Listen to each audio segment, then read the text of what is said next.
हरे कृष्णा। हम श्रीमद् भगवत गीता के तृतीय अध्याय कर्मयोग इसके 23वें श्लोक को आज पढ़ रहे हैं। श्लोक पढ़ने से पहले हम श्रीमद् भगवत गीता के महात्म्य को पढ़ते हैं। उससे कुछ श्लोक लिए गए हैं। जब हम भगवत गीता के महात्म्य को भी पढ़ते हैं तब आपको इस यज्ञ का पूरा फल प्राप्त होता है। ये बहुत सुंदर श्लोक आता है श्रीमद् भगवत गीता के महात्म्य में, जो वैष्णवी तंत्र सार में वर्णित है। सर्वोपनिषदो गावो दुग्धा गोपाल नंदिनः पार्थो वत्स सुधीर भोक्ता दुग्धं गीतामृतम महत्। समस्त उपनिषद मूर्तिमान गाय के रूप में हैं। भगवान श्री कृष्ण उस गाय के दोहक हैं, अर्जुन बछड़े हैं और भगवत गीता का अमृत दूध है तथा भाग्यशाली भक्तजन इस दुग्ध के भोक्ता हैं। कितना सुंदर वर्णन किया गया है कि जितने भी उपनिषद हैं, राइट, वे क्या है, मूर्तिमान गाय के रूप में है। तो सारे वैदिक शास्त्रों का जो निचोड़ है वो उपनिषदों में, उसका भी जो सार है वो क्या है, भगवत गीता, राइट। जो गाय का जो दूध है वो क्या है, भगवत गीता का अमृत, ठीक है। और भगवान श्री कृष्ण उस गाय के दोहक हैं, उसको दोहने वाले, और अर्जुन क्या है, बछड़े के समान है। और भाग्यशाली भक्तजन इस दुग्ध के भोक्ता हैं, जो इस दूध का पान कर रहे हैं, भगवत गीता का श्रवण कर रहे हैं, पान कर रहे हैं, वे क्या है, भाग्यशाली भक्तजन। तो बहुत सुंदर, आप सभी ऐसे भाग्यशाली भक्तजन हैं। तो जब हम भगवान के आज्ञा का पालन करते हैं, उनकी भगवत गीता का श्रवण करते हैं, इससे भगवान वो हमसे बहुत प्रसन्न होते हैं। एक कुछ दो और श्लोक लिए गए हैं। इसमें क्या लिखा गया है, सोपानाष्टदशैरेवं भुक्ति मुक्ति समुच्यते क्रमशः चित्त शुद्धि स्यात् प्रेम भक्त्यादि कर्मसु। अतः गीता का ज्ञान अष्टादश अध्यायों की एक सीढ़ी है, जिस पर चढ़कर व्यक्ति भुक्ति अर्थात इंद्रिय तृप्ति एवं मुक्ति से ऊपर उठता है तथा क्रमशः चित्त की शुद्धि तथा परम भगवान के प्रति प्रेममयी सेवा की योग्यता प्राप्त करता है। तो ये गीता महात्म्य के 11वें श्लोक में वर्णन है क्या, कि जो भगवत गीता है वो 18 अध्याय, भगवत गीता में 18 अध्याय हैं, अष्टादश अध्याय, राइट। वो 18 अध्यायों की एक सीढ़ी है जिस पर चढ़कर व्यक्ति क्या होता है, वो भुक्ति और मुक्ति से ऊपर उठ जाता है, राइट। इस जगत में जो व्यक्ति है सोचता है सबसे ऊपर मोक्ष है, पर ऐसा नहीं है, इससे भी ऊपर कुछ है। भुक्ति अर्थात इंद्रिय तृप्ति की इच्छा, उससे भी ऊपर उठ जाना, तथा क्रमशः चित्त की शुद्धि तथा परम भगवान के प्रति प्रेममयी सेवा की योग्यता प्राप्त करता है। तो देखिए, ब्रह्मानंद का जो सुख है, राइट, तो सारा मिला दिया जाए तो भक्ति के एक बूंद के बराबर भी नहीं है, नहीं? तो भक्ति, भगवान की सेवा तो है, भगवान की सेवा तो उपलब्ध ही है, लेकिन उसको करने की योग्यता और वो सेवा भावना नहीं है, राइट। उसकी योग्यता हमको कैसे प्राप्त होगी, राइट। जैसे जैसे हमारा चित्त शुद्ध होगा, उसके लिए किस प्रकार से हमको भगवान की ऐसी प्रेममयी सेवा की योग्यता प्राप्त होगी, ये अष्टादश अध्यायों की सीढ़ी चढ़कर, अर्थात भगवत गीता के जो 18 अध्याय हैं उनको क्रमशः पढ़कर, ठीक है। ऐसा करके क्या होता है, क्रमशः चित्त की शुद्धि होती है तथा परम भगवान के प्रति प्रेममय सेवा की योग्यता प्राप्त होती है। अब ये बहुत महत्वपूर्ण श्लोक है, उसे सुनिए। गीतार्थ पठनम नास्ति नाधम अस्य तत्परो जनः गीता गीतम न यत् ज्ञानम तद विद्धि असुर सम्मतम तम मोघम धर्म रहितम वेद वेदांत गर्हितम। क्या कहा गया है, जो व्यक्ति भगवत गीता के अर्थ का पठन नहीं करता, जो व्यक्ति भगवत गीता को नहीं पढ़ता है और भगवत गीता में श्लोकों का क्या तात्पर्य है, उनका क्या अर्थ है, उसको नहीं पढ़ता है, उससे अधिक कोई पतित नहीं है। मनुष्य का शरीर उसको प्राप्त है, उसके बाद भी वो भगवत गीता के अर्थ का पठन नहीं करता, तो क्या कह रहा है शास्त्र, उससे अधिक कोई पतित नहीं है। तथा जिस ज्ञान का गीता में गुणगान नहीं है, उसे आसुरी, व्यर्थ, धर्म रहित तथा वेदों और उपनिषदों द्वारा गर्हित जानना चाहिए। राइट, क्या कहा है? जिस ज्ञान का गीता में गुणगान नहीं है। ज्ञान क्या है? जो भगवान ने गीता में बोल दिया है। अब इसके बाद इससे परे जो भी इस जगत में है, उसको क्या समझना चाहिए कि वो आसुरी ज्ञान है, वो व्यर्थ का है, धर्म रहित है और वेदों और उपनिषदों द्वारा गर्हित है। गर्हित मतलब वेदों और उपनिषदों ने ये डिसाइड कर दिया कि बहुत ही निकृष्ट है, नीच है, इसकी जरूरत ही नहीं। सो आइए अब कुछ ज्ञान की चर्चा करते हैं। अब हम आज के जो श्लोक है उसको कुछ आवृत्ति करेंगे। आई होप आपने इसको पढ़ा होगा। पहले कौन करेंगे? एमएल गुप्ता प्रभु जी, आप प्लीज गाइएगा। यदि ह्यम न वर्तेयम, यदि हि हम न वर्तेयम् जातु कर्मण्यतन्द्रितः, धातु कर्मण्यत मम वर्तमानुवर्तन्ते मम वर्तमानुवर्तन्ते मनुष्याः पार्थ सर्वशः। मनुष्य पार्थ सर्वशः। बहुत अच्छे प्रभु जी। कृष्णांश प्रभु, आप गाइएगा। यदि ह्यम न वर्तेयम, यदि हि अहं न वर्तेयम् जातु कर्मण्यतन्द्रितः, जातु कर्मण्यतन्द्रितः मम वर्तमानुवर्तन्ते मम वर्तमानुवर्तन्ते मनुष्याः पार्थ सर्वशः। मनुष्याः पार्थ सर्वशः। बहुत अच्छे प्रभु जी। प्रीति माता जी, आपका बहुत बहुत स्वागत है। हाँ, अब आप गाइएगा। यदि ह्यम न वर्तेयम, यदि ह्यं न वर्तेयं जातु कर्मण्यतन्द्रितः, जातु कर्मण्यतन्द्रिता मम वर्तमानुवर्तन्ते मम वर्तमानुवर्तन्ते मनुष्याः पार्थ सर्वशः। मनुष्या पार्थ सर्वशः। बहुत अच्छी माता जी, आपने बहुत सुंदर गाया। चलिए अब हम आगे बढ़ते हैं। अब सबने बहुत अच्छा गाया। पिछले श्लोक में आपने पढ़ा था कि भगवान कहते हैं कि मेरे लिए कोई भी कार्य, कोई भी कर्तव्य नियत नहीं है, फिर भी मैं अपने कार्यों को करता हूँ, अपने नियत कर्तव्यों को करता हूँ। राइट, क्यों करता हूँ? जन सामान्य के लिए आदर्श प्रस्तुत करने के लिए, ताकि जिनको ऐसे कर्तव्य, वेदों में वर्णित जो नियत कर्तव्य हैं, जिनको ऐसे कर्तव्य करने की आवश्यकता है, वो भगवान को का अनुसरण करते हुए उनको करें। अब भगवान इस श्लोक में बोल रहे हैं, अगर वो ऐसा नहीं करेंगे, अगर वो अपने नियत कर्मों को ठीक ढंग से नहीं करेंगे, तो क्या होगा?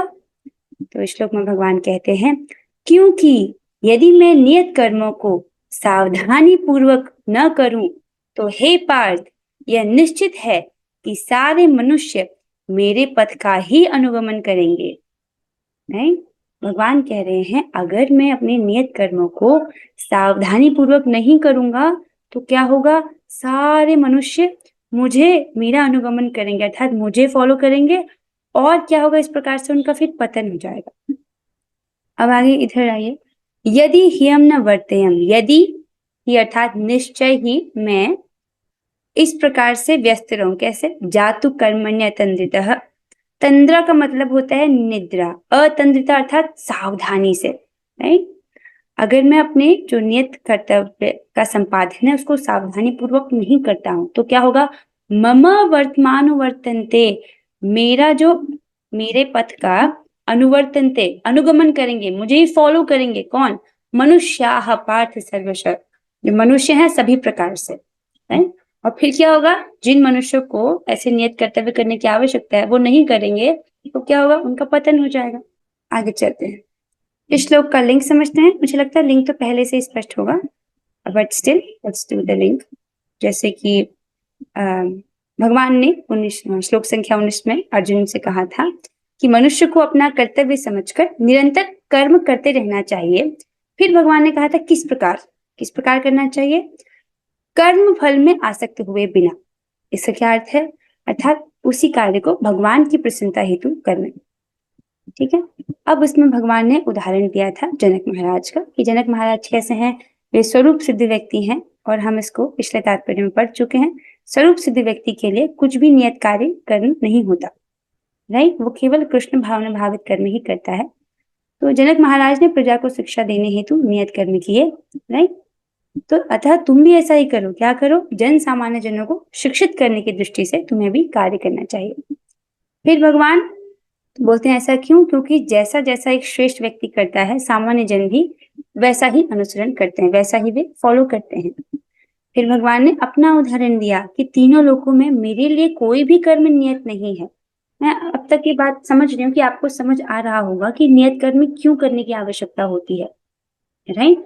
जो अज्ञ व्यक्ति हैं, जिनका चित्त अशुद्ध है, उनके लिए नियत कर्तव्य बनाए गए हैं ताकि वो उन कर्मों को करें और क्रमशः क्रमशः उनका जो चित्त है वो पवित्र हो। Now coming back here, let's just go to this chart, right. तो हमने इसे कल समझा था कि जो व्यक्ति है, मनुष्य है, वो भौतिक प्रकृति के तीनों गुणों के द्वारा भ्रमित रहता है, प्रभावित रहता है, राइट। तो चेतना या तो यहाँ पर है, जैसे आप यहाँ पर चेतना का स्तर देख सकते हो, तमोगुणी चित्त, रजोगुणी चित्त, सतोगुणी चित्त। लेकिन भगवान कहते हैं इससे भी ऊपर उठो, राइट। तो ये जो नियत कर्तव्य बनाए गए हैं वर्णाश्रम में, राइट, जो क्यों बनाए गए हैं? ताकि व्यक्ति इन कर्तव्यों को करे और उसका क्रमशः चित्त जो है वो पवित्र हो, अर्थात उसका जो चेतना का लेवल है और ऊपर उठे और ऊपर उठे और ऊपर उठे। समझ आ रहा है? लेकिन और यहाँ से कहाँ उठाना है? उसको उठा उठा करके अपनी चेतना को दिव्य चेतना तक लेकर जाने हैं, ठीक है। लेकिन भगवान तो ऑलरेडी दिव्य चेतना में है। तो जो व्यक्ति पहले से ही दिव्य चेतना में है, उसके लिए कोई भी नियत कर्तव्य नहीं है, राइट। आप समझ रहे हैं इसको? तो भगवान कह रहे मेरे लिए तो कुछ भी करनी नहीं है, पर फिर भी मैं करता हूँ उदाहरण प्रस्तुत करने के लिए, राइट। अब इस श्लोक में भगवान ने बोला क्यों? क्योंकि अगर मैं ऐसा नहीं करूंगा और क्योंकि मैं एक श्रेष्ठ व्यक्ति हूँ, मैं ऐसा अगर नहीं करूंगा तो जन सामान्य, ये सारे मनुष्य मेरा ही अनुसरण करेंगे, राइट। और इनको तो नियत कर्तव्य करने की आवश्यकता है, ये नहीं करेंगे तो क्या होगा? इनका पतन हो जाएगा, राइट। ये अपनी स्थिति से नीचे गिर जाएंगे। सो आई होप आपको लिंक जो है वो समझ आ रहा होगा। अब आइए, अब हम तात्पर्य पढ़ते हैं। अनुवाद और तात्पर्य कृष्ण कृपा मूर्ति श्री श्रीमद एसी भक्ति वेदांत स्वामी प्रभुपाद द्वारा।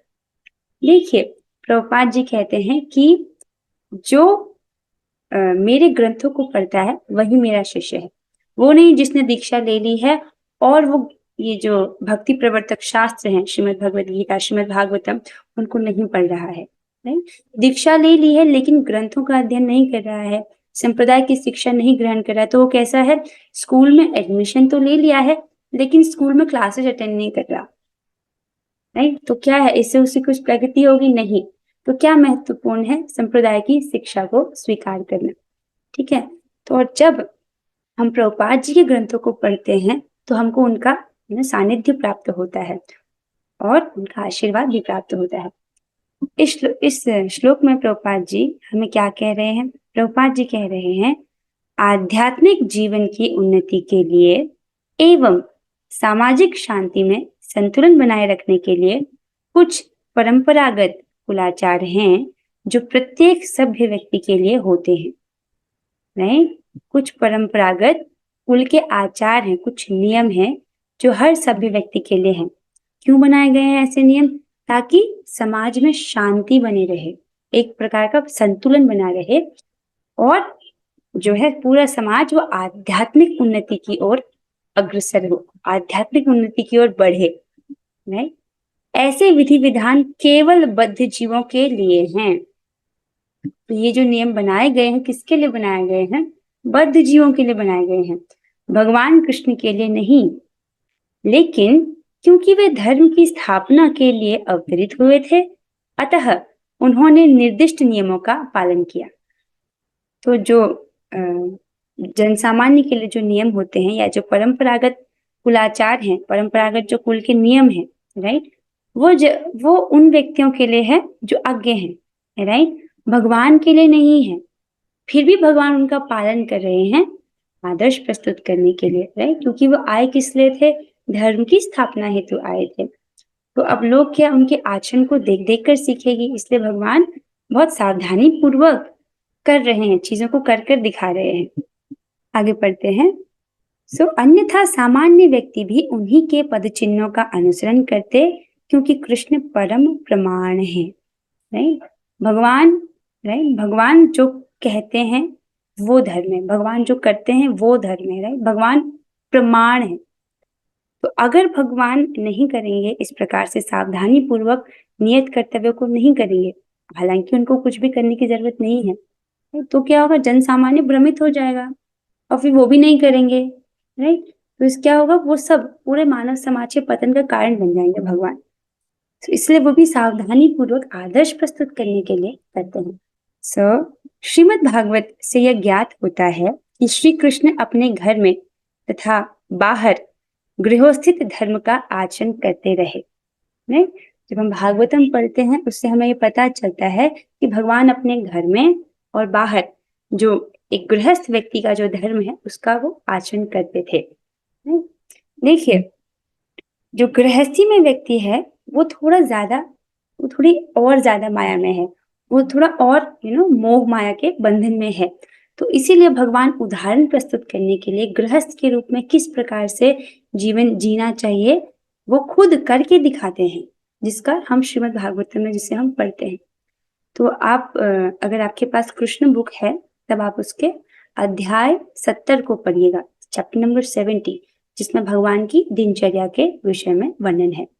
यहाँ पर आइए, श्रीमद् भागवत से ये ज्ञात होता है कि श्री कृष्ण अपने घर में तथा बाहर गृहस्थित धर्म का आचरण करते रहे। आइए एक लीला का वर्णन है जिसको हम विस्तार से तो अभी नहीं श्रवण कर पाएंगे क्योंकि इतना समय नहीं है, फिर भी प्रयास किया जा रहा है कि संक्षिप्त में आपको बताया जाए। एक बार नारद मुनि, जब उनको ये ज्ञात होता है कि भगवान ने 16,108 राजकुमारियों से विवाह किया है, तब नारद जी के मन में ये जिज्ञासा उठती है कि भगवान किस प्रकार से अपने गृहस्थ धर्म का पालन कर रहे हैं, किस प्रकार से वे गृहस्थी में रह रहे हैं, इसको देखने की बहुत उत्सुकता उनके मन में होती है। तो वे नारद मुनि जी, जो कि भगवान के महान भक्त हैं, वे उनसे मिलने के लिए द्वारका जाते हैं। जब वो द्वारका जाते हैं तो वो देखते हैं कि द्वारका बहुत सुंदर नगरी है, भव्य विशाल भवन है। वे देखते हैं कि यहाँ पर जो सामान्य भवन है, लोगों के जो जहाँ पर सामान्य लोग रहते हैं, वो घर नहीं है, वे भवन है, बड़े बड़े विशाल, और वो ईंट पत्थर से नहीं बने, वो मणिमय है। ऐसा कि श्रीमद् भागवत में बताया जाता है कि वो विश्वकर्मा ने द्वारका नगरी का निर्माण किया था। विश्वकर्मा कौन है? देवताओं के इंजीनियर, राइट। और उन्होंने वो एक ही दिन में कर दिया था इतनी सुंदर नगरी का निर्माण। तो वहां के जो सामान्य नागरिक है उनके भी बहुत विशाल विशाल भवन है जो मणिमय है, बहुत सुंदर है। और घर के अंदर जो सामान है वो ऐसे लकड़ी से नहीं बने हैं, वो स्वर्ण के हैं, बहुत सुंदर सुंदर वहां के घर है, विशाल भवन है। फिर वो अंतपुरी में प्रवेश करते हैं। अंतपुरी से पहले जब वो द्वारका नगरी को देखते हैं, वो बहुत भव्य है, उसकी जो सड़कें हैं वो बहुत चौड़ी हैं और सुंदर सुंदर उपवन है। वन होता है जो जैसे जंगल भगवान ने जैसे व्यवस्था किया है, उपवन अर्थात मनुष्य जो पेड़ पौधे उगाते हैं, तो मनुष्य के द्वारा बनाया गया बाग बगीचा, तो बड़े बड़े उपवन है नगरों में, सुंदर सरोवर है, सुंदर जलाशय है, वो देखते हैं। और सड़कों पर चंदन छिड़का गया है, सुगंधित है। तो नगर में प्रवेश करते हैं, उन्हें बहुत अच्छा अनुभव होता है। और सड़कों पर इतनी बड़ी बड़ी ध्वजाएं हैं, जो पताकाएं हैं, इतनी बड़ी बड़ी हैं कि धूप नहीं पहुंच रही है, जो छांव है, सड़क पर ठंडक है। इस प्रकार से भी द्वारका में प्रवेश करते हैं, देखते हैं कि ये नगर जन बहुत सुख से है। और फिर वह अंतपुरी में प्रवेश करते हैं, जहां पर अंतपुरी था, जहां राजा अपनी रानियों के साथ रहते हैं। तो अंतपुरी में वो देखते हैं कि यहाँ तो विशाल महल हैं और बहुत सारे महल हैं। तो भगवान की 16,108 रानियां, तो 16,108 बहुत सुंदर महल वहां पर हैं। तो नारद मुनि क्या देखते हैं, सबसे पहले वे रुक्मणी जी के महल में प्रवेश करते हैं। और जैसे ही वे वहां पर जाते हैं तो भगवान उस वक्त रुक्मणी जी क्या करती हैं, उस वक्त महल में बहुत सारे दास दासियां हैं जिन्होंने सुंदर आभूषण पहने, सुंदर वस्त्र पहने, और भगवान के सेवक जो है बहुत सुंदर है, दास भी बहुत सुंदर, दास भी बहुत सुंदर, भगवान की सेवा में रत हैं। और रुक्मणी जी क्या कर रही हैं, वो पंखा चल रही हैं भगवान को। हालांकि हजारों दास दासियां, लेकिन रुक्मणी जी स्वयं भगवान को पंखा झल रही हैं। और भगवान जैसे ही नारद मुनि को दिखते हैं तो तुरंत खड़े हो जाते हैं। वे एक सुंदर से पलंग पर बैठे होते हैं, लेकिन वो जैसे नारद जी को देखते हैं तुरंत खड़े होते हैं और उनको प्रणाम अर्पित करते हैं। कैसे प्रणाम अर्पित करते हैं? नारद मुनि के चरणों में अपना शीश नवाकर। वे स्वयं भगवान हैं, नारद जी उनके भक्त हैं, लेकिन वे स्वयं ये आदर्श प्रस्तुत करने के लिए कि गृहस्थ भक्त को जब कोई ब्रह्मचारी आए या कोई सन्यासी आए तो उसका किस प्रकार से आतिथ्य सत्कार करना चाहिए, क्या करते? सबसे पहले वो उनको प्रणाम अर्पित करते हैं। हालांकि भगवान लोग करने की आवश्यकता नहीं है, आदर्श प्रस्तुत करने के लिए ऐसा कर रहे हैं। नारद मुनि का वो स्वागत करते हैं अपने मीठे वचनों से और उनसे उनके कुशल मंगल पूछते हैं, उनके चरणों को धोते हैं, नहीं? और उनसे बोलते हैं कि आप तो पूर्ण है, नहीं? आप, लेकिन जो गृहस्थ है वे अपूर्ण है, अर्थात गृहस्थी में हमेशा कुछ ना कुछ लगा रहता है, ये चाहिए वो चाहिए, कुछ ना कुछ अभाव रहता है। तो भगवान कहते हैं कि हे नारद मुनि, आप तो पूर्ण है, आपके आप तो प्रसन्न चित्त हैं, हमेशा ही प्रसन्न रहते हैं, भगवान की भक्ति में रत रहते हैं, लेकिन हम गृहस्थ, हम हमेशा हम अपूर्ण हैं, अभाव में रहते हैं, हम आपकी क्या सहायता कर सकते हैं? राइट? मैं तो आपको बस हाथ ही जोड़ सकता हूँ, प्रणाम ही कर सकता हूँ। इस प्रकार से भगवान उनको प्रणाम करते हैं। तो ऐसा करके भगवान आदर्श प्रस्तुत कर रहे हैं कि जब जब कोई सन्यासी आए, ब्रह्मचारी आए, हमको भी उनको प्रणाम करना चाहिए। और भगवान कैसे करते हैं? नतमस्तक होकर के ऐसा आदर्श प्रस्तुत करते हैं। तो इस प्रकार से जो नारद मुनि है, फिर वो चुपके से वहां से निकल के दूसरे महल में प्रवेश करते हैं देखने के लिए कि दूसरे महल में क्या हो रहा है। तो वहां देखते हैं कि जैसे एक में भी देखते हैं कि भगवान अपने बच्चों का लालन कर रहे हैं। जब वे दूसरे महल में प्रवेश करते हैं, यहाँ से दूसरे महल में जब नारद मुनि जाते हैं तो भगवान कहते हैं, नारद जी आप कब आए?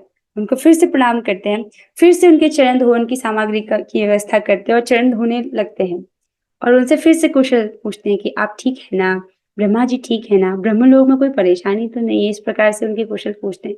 और नारद जी चुपचाप देख रहे हैं कि अभी तो मेरी बात हुई थी, अभी तो उन्होंने सारा कुशल हाल पूछा, अब फिर से पूछ रहे हैं। हालांकि इस भवन में, दूसरे वाले भवन में नारद जी का आना नया है, राइट? नारद जी सोच रहे हैं कि अभी तो मिले थे। अब फिर नारद जी वहां से निकल के तीसरे भवन में जाते हैं। अब वे सोचते कि मैं अंदर प्रवेश नहीं करूंगा, मैं कितनी बार अपने चरण धुलवाऊं मैं, right? ऐसे करके वे फिर दूसरे महल में प्रवेश करते हैं। एक जगह भगवान अपने बच्चों का लालन कर रहे होते हैं। लालन अर्थात अपने बच्चों को गोद में बिठाना, उनसे प्यार करना, उनसे लाल लगाना। इस प्रकार से नारद जी दर्शन कर रहे हैं। दूसरे महल में जाते हैं तो वहां पर भगवान यज्ञ कर रहे हैं, राइट?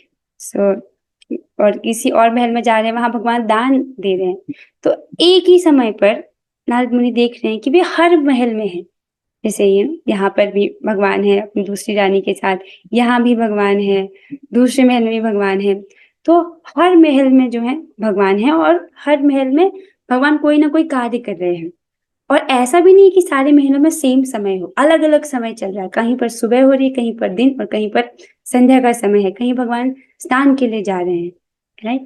तो इस प्रकार से भी भगवान को देखते हैं, जिसका हम अभी बहुत संक्षिप्त में पढ़ रहे हैं। समय के अभाव के कारण हम इसको पूरा नहीं पढ़ पा रहे अभी, थोड़ा थोड़ा मैं बता रही। तो इसका जो विशद व्याख्या है वो श्रीमद् भागवतम में आती है, कृष्ण बुक में आप इसको पढ़ सकते हो, राइट? और सबसे महत्वपूर्ण शिक्षा जो भगवान देते हैं, भगवान बहुत सारी शिक्षाएं देते हैं, लेकिन सबसे महत्वपूर्ण हमारे लिए समझने की बात यह है कि भगवान हमेशा ब्रह्म मुहूर्त में उठते हैं, राइट? वे जब उठते हैं तो रुक्मिणी माता जी, राइट, जो उनको बिल्कुल ये पसंद नहीं आता। किसी भी भक्त को ये अच्छा नहीं लगेगा जब भगवान उससे दूर हो। तो रुक्मिणी जी को बिल्कुल अच्छा नहीं लगता जब सूर्योदय हो जाता है या जब ब्रह्म मुहूर्त में मुर्गा जो है वो बांग देता है, क्योंकि मुर्गे की बांग देते ही भगवान जो है वो उठ जाते हैं। सो भगवान सुबह ब्रह्म मुहूर्त में उठते हैं। उसके बाद वे क्या करते हैं? उसके बाद भगवान अपने ऊपर ही ध्यान लगाते हैं, ध्यान करते हैं और अपना ही ध्यान करते हैं, उदाहरण प्रस्तुत करने के लिए कि हमको ब्रह्म मुहूर्त में ध्यान करना चाहिए, राइट? और ध्यान की सर्वश्रेष्ठ विधि क्या है? हरे कृष्ण महामंत्र का जप, राइट? सो कलयुग में हमको वो ध्यान योग नहीं प्रिस्क्राइब किया जाता है, क्योंकि हम उसके योग्य नहीं है। हमको बोला जाता है कि हम हरे कृष्ण महामंत्र करें, जो कि स्वयं भगवान पर ध्यान लगाने की है। सो भगवान, एक शिक्षा तो हमें जरूर ले जानी चाहिए भगवान के आदर्शों से। पहला कि हम सुबह उठें, और सुबह उठकर हमारा रूटीन कैसा होना चाहिए? सुबह उठ के स्नान करो, मंगल आरती जाओ और जप करो। यदि आप मंगल आरती नहीं जा पा रहे हो, मंदिर से दूर हो, तो सुबह उठ के स्नान करके जप करना। That has to be the morning routine. इसके अलावा और कुछ नहीं। सबसे पहले सुबह हमको, सुबह का ब्रह्म मुहूर्त इज फॉर कृष्णा, राइट? सुबह हमको भगवान पर ध्यान लगाना चाहिए। तो इस प्रकार से अपनी दिनचर्या को ढालना चाहिए। पहले इस शिक्षा को अपनाइए। उसके बाद भगवान बहुत सारे आदर्श प्रस्तुत करते हैं, जैसे ब्राह्मणों को दान देना आदि, लेकिन पहली बात इसको पकड़िए। ब्रह्म मुहूर्त जो है वो जप के लिए है, उसके लिए इसको यूज कीजिए। अब हाँ, इसको हम कल की कक्षा में डिस्कस कर चुके हैं। आज कोई प्रश्न उत्तर नहीं है। आई होप कोई, अगर आपका कोई प्रश्न है तो आप पूछ सकते हो। आपको जो भी समझ आया हो आप उसे ग्रुप में लिख सकते हैं। अगर आपके पास डायरी भी है तो वहां भी लिख सकते हैं। It's a good habit. So अब हम 3 बार हरे कृष्ण महामंत्र करेंगे। आप अपने माइक को ऑन कर लीजिए, हम साथ में करेंगे। ठीक है, चलिए हम सब साथ में करते हैं। हरे कृष्णा कृष्ण कृष्णा हरे हरे, हरे हरे राम राम हरे राम राम राम हरे कृष्णा कृष्ण कृष्णा हरे हरे, कृष्ण हरे हरे हरे राम हरे राम राम राम हरे हरे राम हरे। राम राम हरे कृष्णा कृष्ण कृष्णा हरे हरे, हरे राम राम राम हरे राम हरे। हरे राम श्रीमद् भगवद गीता की जय, श्रील प्रभुपाद की जय। और वरिष्ठ श्री गण हरे कृष्णा।